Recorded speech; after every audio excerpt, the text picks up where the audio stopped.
This is what called a good start of BPL. বরাবর মতো সমালোচনা ছিল, শুরুর আগের দিনে অসংখ্য সমালোচনা ছিল।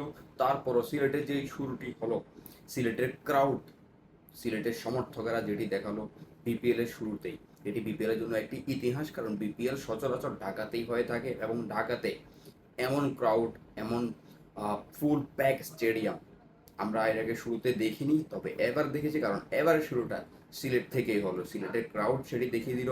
যদিও তাদের যে পুঁজিটি অসাধারণ 190 রানের পুঁজি, সেটির টপকে জয়টি রাজশাহী সাপোর্টারদেরই উপহার দিল নাজমুল হোসেন শান্ত। সব মিলিয়ে অসাধারণ স্টার্ট অফ বিপিএল এর নতুন সিজন। একই সাথে real shame for Chattogram. Chattogram franchise নিয়ে বরাবরের মতোই সমালোচনা ছিল। এবারে যেটি হলো সেটি real shame for port city.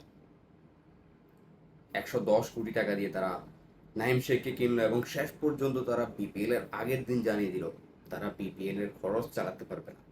এটি চট্টগ্রাম সিটির জন্য, চট্টগ্রাম বিভাগের জন্য একটা রিয়াল শেম।